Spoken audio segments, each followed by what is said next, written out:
would look at their mental health in the past. Have they ever been diagnosed, or is it something that's new? Because I know a lot of people are diagnosing themselves through TikTok, and I'm like, what? So I'm like, are you sure? So, I wanted to make sure that my clients do get a professional diagnose before even coming to me sometimes. But I would tell them, I am a coach. I am there to help you achieve your goals. But I'm not a therapist, right? I'm a coach.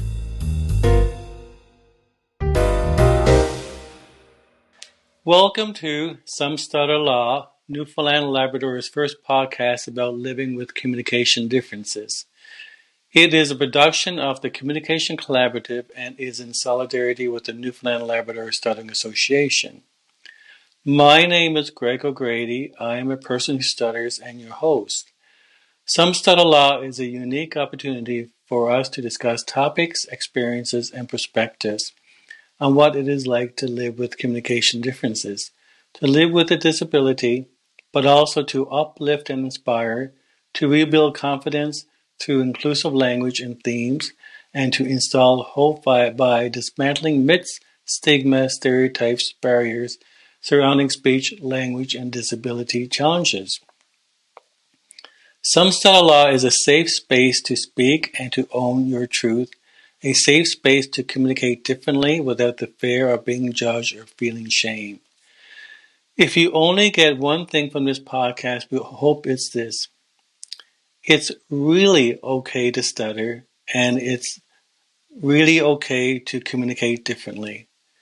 It's not how we communicate that's important, it's the message that's important. So let's communicate differently without the need to ask permission or to apologize for being you. For more information about the Communication Collaborative or this podcast, you can find us at somestutterluh.ca. Today, Some Stutter Luh warmly welcomes Kellina Powell. A little about Kellina. Now, I copied this directly from Kellina's website. It is my honor to be your coach. I am passionate about guiding and supporting people with disabilities to try different tools and strategies to reach their fullest potential, especially within the deaf community. I have a huge passion for seeing people succeed. My unique experiences living in two different worlds, the hearing and deaf community, make me a passionate advocate for people with disabilities to be heard and improve their mental health. With a bachelor's degree in psychology and a postgraduate certificate in mental health and addiction, I have sound knowledge of the brain's functions, which provides further insight and understanding in assessing individuals with their mental health. I am also aware of the many different counseling strategies and techniques used to administer mental health support. My experiences and training have led me to be a very open and see outside the box to develop excellent communication and listening skills, making me a competent and suitable coach. As a deaf queen boss, my goal is to teach others how to be inclusive and change how we approach mental health among people with disabilities and within the deaf community. Growing up, I never had a therapist, teacher, or role model who looked like me and could relate to what it was like to be deaf, who could help me navigate life with different strategies for a deaf person in the hearing world. We must use our voices to overcome our issues and support each other. Kellina focuses on depression, anxiety and phobias, relationship difficulties, life transitions, difficulties with self-esteem, obsessive-compulsive disorder, OCD, post-traumatic stress disorder, career issues, college, graduate school issues, medical and health concerns, pain management, stress management, grief and loss, other issues. Welcome, Kellina, to Some Stutter Luh. Thank you so much for having me. And also, before I start as well, Kellina is also a published author. Kellina has written a book called Every Day I Am Just Deaf, Life in a Hearing World with Deaf Queen Boss. So, Kellina, I'll ask you to talk about your book in a few minutes. So, Kellina, can you share with our listeners a little about living life as a hearing impaired individual? I would say that it's very challenging at times. It's not always easy. So my life within the deaf community is always fun and rewarding experience just because there's so many ways to communicate with so many different people. But the hearing community is very hard sometimes because not everybody have the same communication style, how to express from everybody. So it can be difficult, but at the same time, I did learn how to navigate and learn how to communicate that is best for the hearing community and also for myself. Mm. Well, what is your definition of communication? For me, communication is being able to be flexible in terms of hearing the person's voice. I feel like sometimes when we're trying to communicate with one another, we tend to think about ourselves and not what we're trying to accomplish in the end of our conversation. So that's my definition of communication. Being able to communicate with one another without having it to be so difficult. I know a lot of us can learn how to communicate through a cell phone, especially if for example, the person speaks a different language, right? So they'll be using translator on the phone to communicate. So communicating is such a big for me. Our listeners are interested in knowing what stimulated you to become a professional coach and advocate, specializing in mental health and empowerment for young adults and disabilities. Can you repeat that again? Sorry. Sure. What stimulated you to become a professional coach and advocate, specializing in mental health and empowerment for young adults with disabilities? It all started by two stories. So the first story was when I was a young girl. I was like 17 years old. And I remember my hair was in a ponytail, my hearing aid was showing, and a little boy who was also deaf, and he was wearing hearing aid. And he approached me, he's like, Miss, look, I am deaf too. And I'm like, oh my goodness. And I don't think I ever met a little boy in the hearing hemisphere. And the mom came to me, full of joy. Like, she was like, not crying, but like, she was full of joy. And she said, it's very rare to see my son, or even for herself to see a deaf person interacting in the hearing community, because she never met anyone like me, and she said, you're the first person that my son's seen. And she said, because you did such a small thing like that, you did boost and help my son build his confidence by simply doing that, by having your hair in a ponytail. Imagine if I did not have my hair in a ponytail, if the little boy could not approach me or noticed that I was deaf. And the second story was I actually had a professor who was actually deaf too. And him and I had a good, crazy conversation. I didn't even know he was deaf myself, because he actually paused the lecture to change his hearing aid battery. And I was mind blowing because he has so much confidence by stopping a lecture that looked like a movie theater just to change his hearing aid battery. And it helped me build my confidence too. And I was like, whoa, this is very cool that I can actually have a professor that looks like me. And him and I had a really small conversation. And I said to him, how do you do this? And he said, well, look at this. You just came to me. I wanted to help other people, other students, actually, just to let them know that no matter what disability you have, what challenges you have, it does not mean that you cannot succeed in your life. And this would lead me to my coaching business, because I realized that it's very true. Not a lot of us, especially in the deaf community, our professional numbers are not high for those who are deaf. It's very low. It's very rare to see that, and that's why I wanted to spread awareness about the deaf community, and also especially for those who are young adults like myself. I actually did suffer a lot of mental health illness when I was in high school, because high school was a big thing for me. Life was changing, and I didn't know who to talk to. I was so terrified because, I didn't think that I could talk to someone, because I don't think they would understand where I was coming from.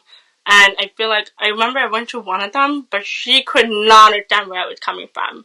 And she kept giving me tips and tips, but it was not working. And it was working, but it wasn't. And I felt like I need to make a change for the young adult to let them know that it's okay to be different. And that's why I wanted to proceed becoming a life coach for young adult. Kellina, does hearing impairment run your family, or what caused your hearing impairment? No, I'm actually the first person in my family that is deaf, so it's very shocking for my family. I actually became deaf due to an ear infection. Actually, I had an ear infection when I was 4 years old. I was actually going to daycare at the time, and unfortunately, I was prescribed an eardrop. The doc did not follow the instruction at all. So when they put the eardrop in my ear, I actually became deaf the same day when I went home.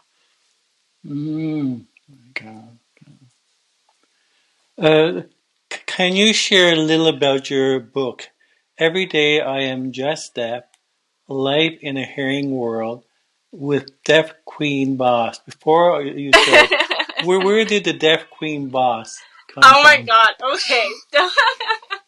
So the Deaf Queen Boss really came from my friends. So my friend said, Kellina, you have this boss personality, like you're just a queen, I'm a boss. Like they just always give me those two terms. And I always wonder, why do people call me queen or a boss lady? Like people always call me that. And I was like, what do I have in myself? But they said, you're just, I don't know what it is with you, Kina, but you just a fire. Like you just have it in you. And I just said, maybe I can just call myself Deaf Queen Boss. And I was like, why not use that term? And I didn't think big out of it. I just wanted to be called Deaf Queen Boss. And a lot of my friends were like, oh my god, that suit you. Please use that term. And I said, okay. I was like, okay, let me just call myself the Deaf Queen Boss because of my personality. I have a really driven personality. Like, if you see me doing things, you were like, oh yeah, Kellina is the queen. She does what she has to do. She always makes it work. She's always impacting other people. And so I would just like, you know what, that I would call myself Deaf Queen Boss. And now so now going back to my book. So my book is a poetry book. It's very, very short. And it's really about me, what it's like to be deaf in a hearing world daily basis. What it's like to be dating. What it's like, cause then a lot of people ask me, like, how is your relationship? How does it work? Right? So I wanted to give that perspective and let people know what is it like to be dating, mental health, daily basis. Like, for example, a lot of people be surprised that I can drive because a lot of people think that a lot of deaf people cannot drive. And I always tell people, well, I'm a driver. I have my own car. I can drive. Deaf people can do anything. And I want people to understand that what it's like to be deaf. It doesn't mean that we should limit our ability to do things in daily basis life. And I really wanted to also true for the hearing community what it's like to be deaf. I want to spread awareness in the hearing community to let them know that if you meet someone that is deaf, you should not limit themselves. And I want them to understand what it's like to be in our shoes, daily basis, especially communication. Communication for the deaf community is super hard, especially COVID. When COVID hit, I felt so isolated because no one was educated about communication. So it was super hard for me to communicate with one another. And so, yeah, so that's really what my book is really about. Wonderful. When did you publish it? I published my book last year, May. Oh, congratulations. Thank you. And what was the response like? It was really amazing. I had a lot of people could relate to me 50-50. You know, some people couldn't, but I understand that. It's not for everybody. But overall, I really had a really great feedback. I had a lot of people asking me if I'm thinking about doing part 2 or a second book. So I was like, oh my goodness, really? And I honestly really didn't think too big of it because it's my first book. So I didn't have a high expectation at all. But my expectation was not that high for it. The results was amazing. I had a lot of schools reach out to me to ask me to be a speaker and do a poetry night with the students. So I'm really, really excited for the next chapter. So wonderful. Well, being a published author must have helped your confidence a lot. It does. It really did. Yes. Oh, wonderful. Talking about the part 2, I think with all the questions I've got, I think we may have to invite you back for another part 2 or part 3 of Some Stutter Luh. Looking at your portfolio, you have a lot of sort of issues that you address, like anxiety, phobias, obsessive compulsive disorder, post-traumatic stress disorder. First of all, I mean, these are heavy traumatic disorders. Before I ask you a little more question, but how do you self-care for yourself then? Because that takes a lot of. I know, it is a lot. I totally agree. It is a lot. Honestly, what I do is I always get break between my client. So I always get 1 hour break so that I can refresh my mind so I can prepare for my client. As well, I'm very good at time management. So my time management is really on fire because I know what I'm going to be working with these clients that has a lot of trauma. So I knew that, okay, if I can provide for my client, I need to be able to be mentally prepared. So what I do is every weekend I'm off. I do self-care. I go get my nails done, go get my hair done, spend time with family. I make sure that these are in place for me so that I can mentally be prepared for my client Monday to Friday. So that's how I really do self-care. I'm really, really good at time management, making sure that everything is in place. So, yeah. Wonderful, my God. Do you because of your heavy portfolio, do you work in collaboration with other health professionals such as social workers, psychiatrists, and psychologists? And you see, this brings in the other question, like, when do you realize that you got to be appreciative of your scope of expertise? Do you self referral to other professionals I or? honestly, at the beginning, I didn't want to partnership with people because I knew that some people may not want to expand their services because I know everybody's different, really. But I did eventually did reach out this year. Actually, I did reach out to a lot of people to do collaboration. And right now, I'm still waiting on responses, unfortunately. But hopefully, I do get some responses for more collaboration. Mm, you see, as a person who stutters in the speech pathologist world, there's pros and cons about collaborating. You know what I mean, with a psychologist, because the goals may be different, and how does one communicate with the professional and the client and the speech language pathologist. So it's a very, how would I phrase it? It's a slippery slope. But Right. I mean, more power to you if you can sort of make this work. Because there are Right. some professionals who are very leery about doing that. But good for you. So it's obvious that you're treading new territory. Yes, it really is. Yes, uh, yes. uh, Kellina, what is your definition of disability? I would say I don't really have a specific definition for disabilities. I always call it abilities. I always say that you may be different from others. For me, my definition of disability is just, the person is going to be different than any other human being, but it doesn't mean that you can allow yourself to be limited. And that's my definition of disability. Wonderful.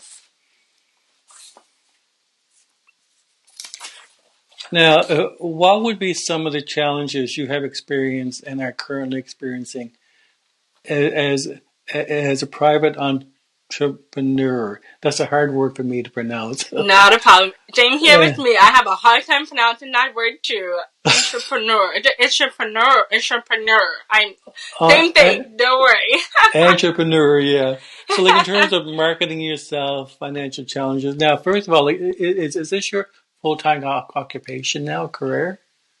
It's not my full time actually. It's my part time. So I do this after, cause I do also have my own 9 to 5. So once I finish my 9 to 5, I do, all my business on the side as well. Oh my God! So so time is really precious. So making them wonder, you really have to be the queen of time management.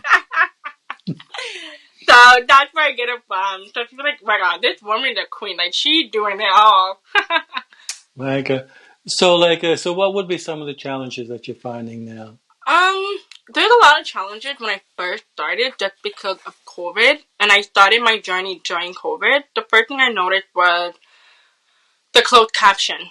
I remember when I used to go on podcasts, and I needed closed caption on Zoom. Zoom did not have closed captions during COVID, and it was very difficult for me to have a formal conversation through Zoom because I needed closed caption. And that was my biggest challenge, was not able to get access to accessibility, especially technology-wise. It was not very accessible. Number two was definitely interaction a lot with the hearing community, because not a lot of entrepreneurs are in the deaf community, so it's really hard for me to really not get my stuff out there, but kind of like really collaborate in a way with other people. And so sometimes it makes me nervous because I'm like, oh no, I'm like, it's just gonna work. It's just not gonna work. And just because I'm a deaf person, I don't want people to think I'm small of me because I am deaf. So that was my challenge, and I did get a little bit challenged because I was like, oh my god, I was nervous. I didn't know if it's gonna work, and I really wanted to work because I really wanted the deaf community to see that if I can do it, you can do it as well. It doesn't matter what you have, right? So that was a little bit of challenge I did have in the beginning. My entrepreneur would really get my stuff out there in terms of collaborating mostly. So that was a little bit challenge, and it's more, I would personally say it was a lot more accessibility in terms of closed caption, and just really trying to connect with people through Zoom or any other app like Instagram or anything like that. It's because I love making content, and it's very difficult to market myself because Instagram were very slow on closed caption until TikTok came along, and TikTok had closed caption off the bat, unlike Instagram. So just recently, Instagram story just had closed caption. So it was hard for a lot of us, especially myself, to market myself, especially if I wanted to drive other disability areas. But yeah, so that was definitely my challenge when I started. Now, I'm wondering how large is your caseload at the moment? Repeat that again, sorry. How large is your caseload? How many clients do you have? So I had, in the beginning, I had like 4 clients, which was really flexible for me because once again, I was working my 9 to 5, so that's all I could take for now. But right now it's summertime, so I do not have any clients at the moment, because I do want to kind of recreate my new packages, my coaching packages, because I am finally getting my financial advisor license now. So I wanted to add that towards my packaging package, so that way I can do that. So yeah, so right now there's no clients just because it's summertime, so I do wanted to take a little step back from the company and just really recreate my coaching package. Okay. Now, if any of our listeners wanted to connect with you, how would they connect with you? Everybody can find me on my website, which is KellinaEmpowerment.com, or you guys can find me on my Instagram, Deaf Queen Boss, or if you have Facebook, you can find me underneath Kellina Powell. Okay. Now, I'm wondering now, based on your lived experiences as a hearing impaired individual, as a professional coach and advocate, now through a different lens, Kellina, perspective, do you feel that being hearing impaired is a blessing? I would say it is a blessing because it would not got me this far in life. I feel like it motivates me to inspire other people, to let people know that how much they are capable of. I feel like a lot of us don't think that we are more than enough. And without my disability, I don't think I would be having a coaching business. I don't think I would be on podcasts talking to everybody about my personal experience, letting people know that you're 1% super close to your disability, becoming a disability. For me, for example, when I became deaf at the age of 4, would I prepare? No. You never know what tomorrow comes. And that's why my message was, at the beginning, was to let people know that you're not that far from being a disabled person. You never know. You just never know. And that's the one thing I do want people to look at me and say, Kellina had an accident, but she chose to embrace her deafness and inspire other people. Do you consider yourself disabled? Disabled, disability. I don't really have a specific term, but it's okay for me, disabled, disability. So, yes, I do go with that. I do consider myself, yes. Okay. Now you have expressed an interest in collaborating with Some Stutter Luh.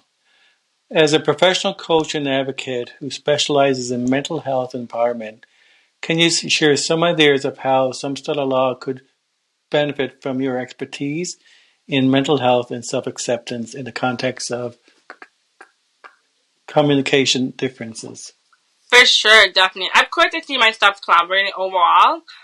For me, first, if I had a client, for example, is going through a lot of stuttering, and because I know a lot of us sometimes tend to feel left out, right? We don't like to pick up the phone. I'm the type of person who do not like picking up the phone. Believe me on that. Same here. I hate telephones.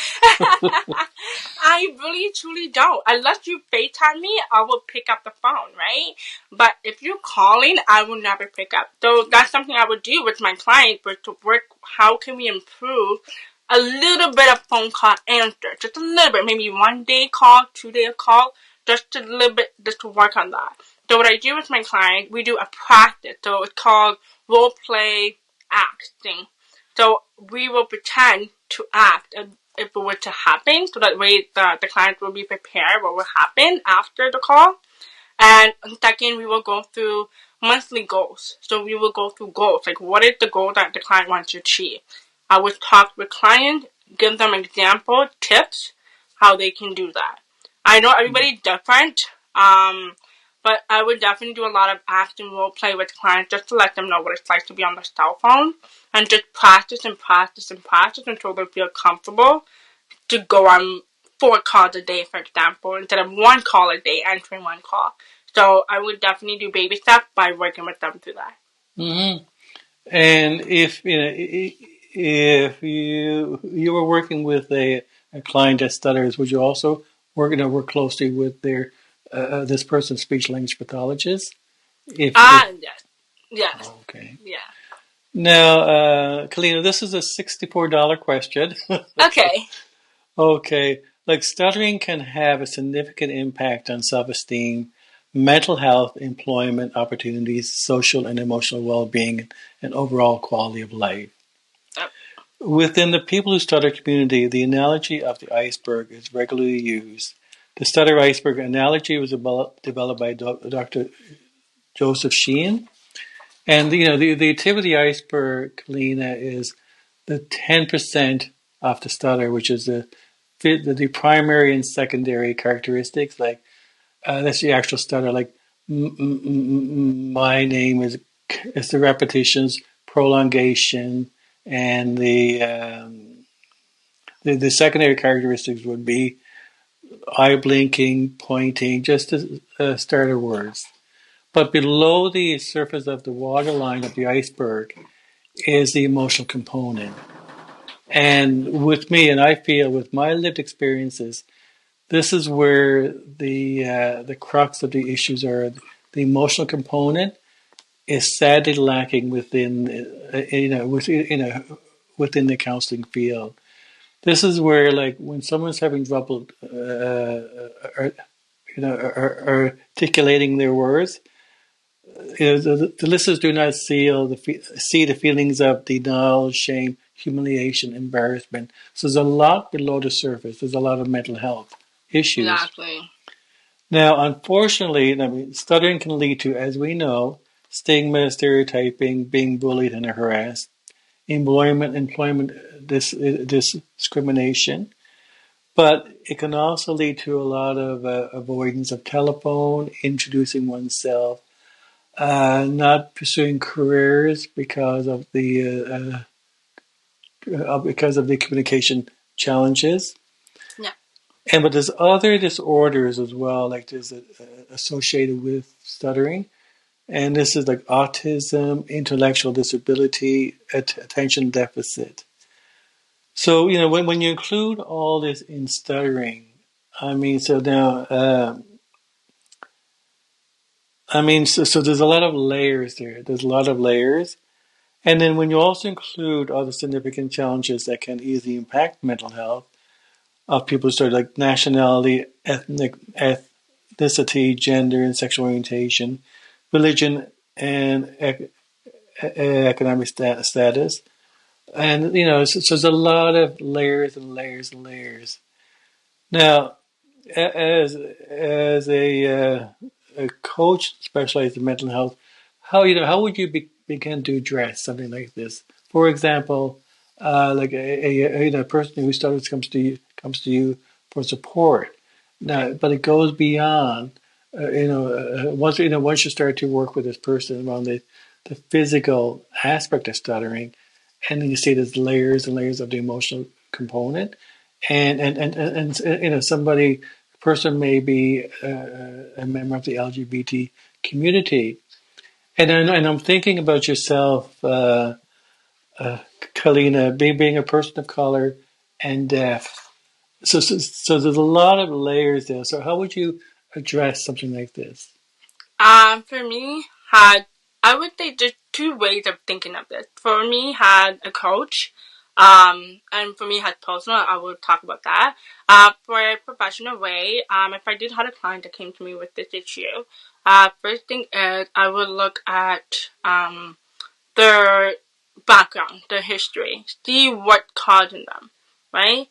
Sometimes you need to have an understanding of the background. Where did the stuttering started? When did it started, right? Some people stutter different times in their life. And second, I would look at their mental health in the past. Have they ever been diagnosed, or is it something that's new? Because I know a lot of people are diagnosing themselves through TikTok. And I'm like, what? So I'm like, are you sure? So, I wanted to make sure that my clients do get a professional diagnose before even coming to me sometimes. But I would tell them, I am a coach. I am there to help you achieve your goals. But I'm not a therapist, right? I'm a coach.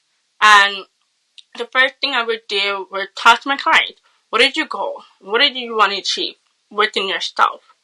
And third thing I would ask, like, have they ever had a self-care before, self-help before? Have they had any experiences, whether positive or negative? I feel like if you don't understand if they have a negative experience, you won't be able to help them. And if they have a positive, you have a better idea. Okay, well, if they really did experience a positive experience, how can I give them the 10 times more boost within their self-care and their self-help? How can I boost even more? If they have a negative experience, I will have to work with them, baby step, to achieve their goal. Because what happens is if you don't work on those two, you're not going to be able to help your client. And the first thing I would do is go through, I would call it like a CBT activities, where we work through activities together in terms of looking into more of the, how are they progressing things, right? What are they doing that's going to get them triggered? What are they need to work on? Because the CBT worksheet definitely break it down for me, so I know for my client what do they need to work on.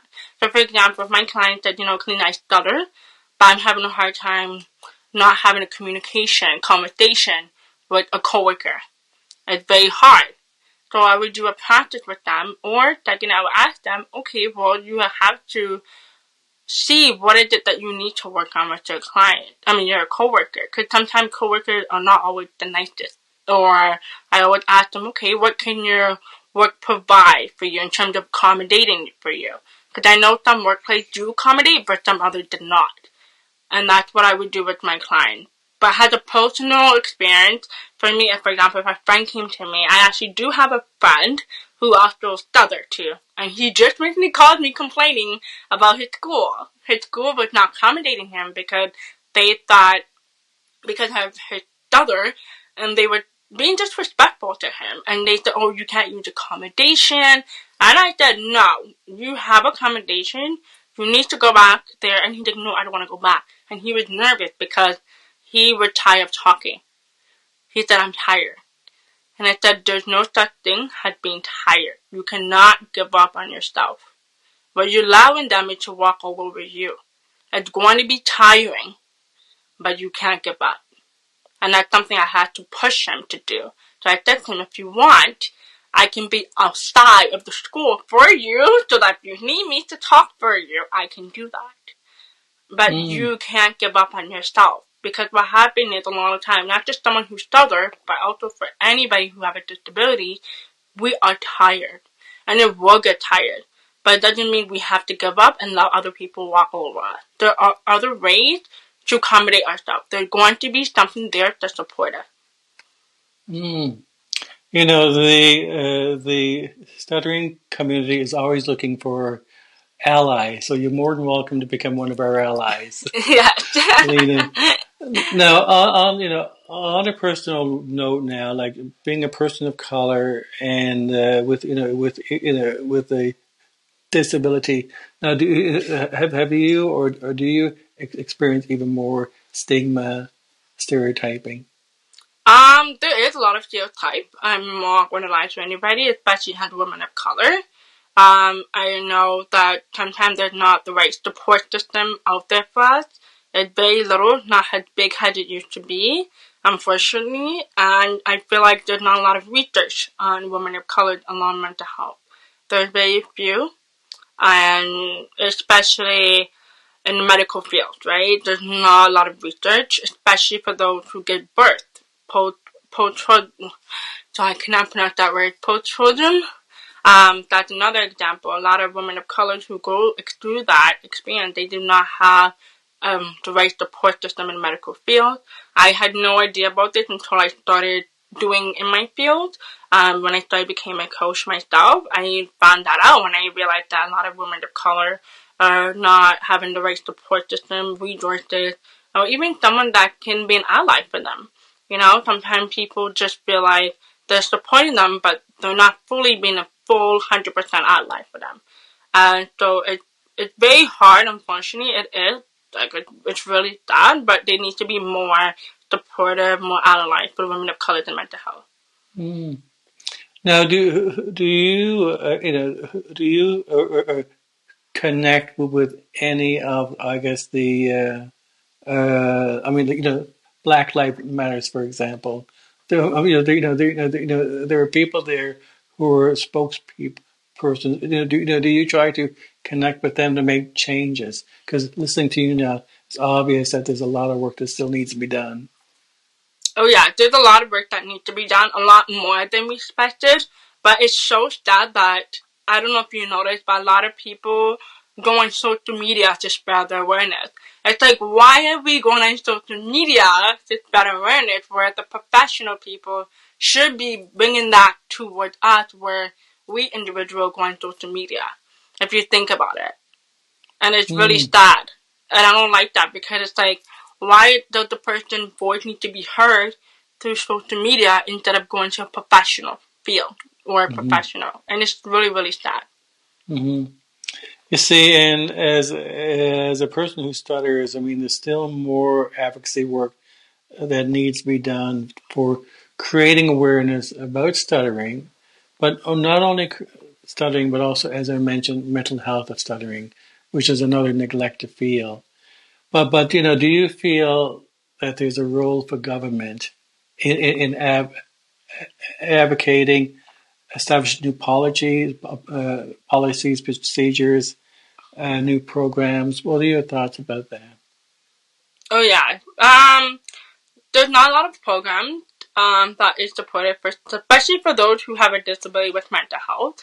For example, the disability income that we get from the government sometimes. I know not everybody qualifies for it, but it's that not everybody can be qualified for that. And I also had a friend of mine who got rejected for his application to receive an income support from the disability support program, and he got rejected. And I said, disability should be for those who have a disability, no matter if it's short-term or long-term. And I don't like the fact that the government is defining what disability should be and should not be. And I noticed that a lot, and I was like, but why? Like, this shouldn't be, they should not be telling us what our disabilities are.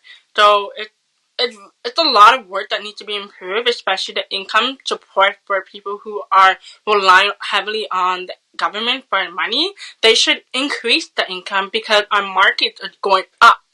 A lot of people can't afford groceries now, right? People are struggling to afford groceries, especially for us. Disability, it's very hard for us to afford certain things.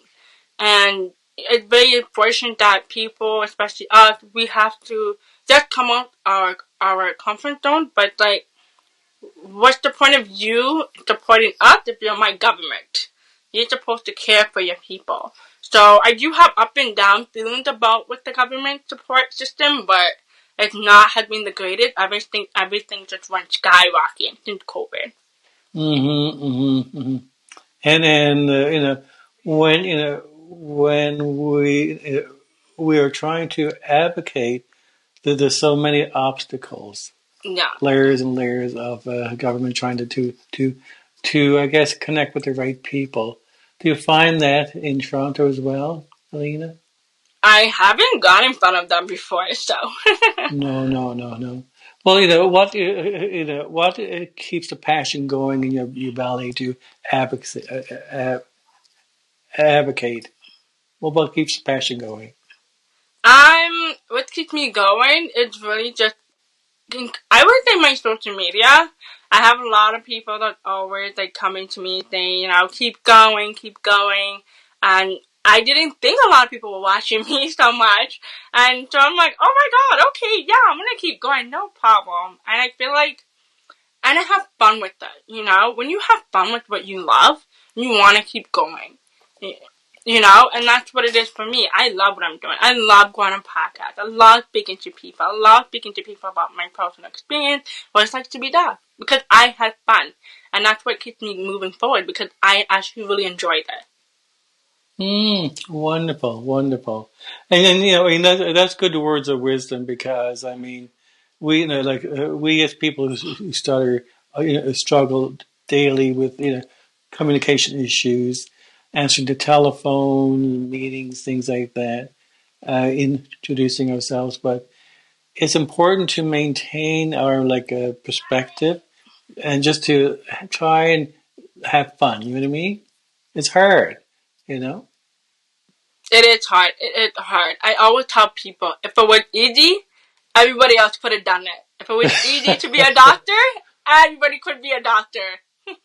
Oh, okay. Well, listen, before we close now, do you have any last words for our listeners? Yeah, my last word is, I just want to say that no matter how hard life gets, you have to keep going, because I will tell you this.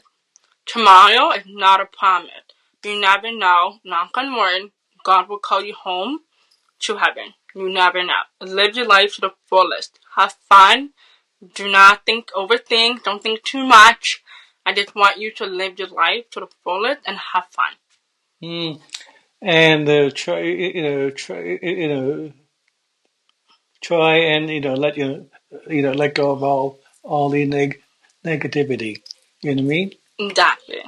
Because if one always holds on one's negativity, you're really sort of not helping yourself any. You know? Exactly. Oh, okay, Kellina. Thanks a lot for being part of this conversation today, and I applaud you for all your great advocacy work. So thanks a lot for being a strong advocate. Thank you.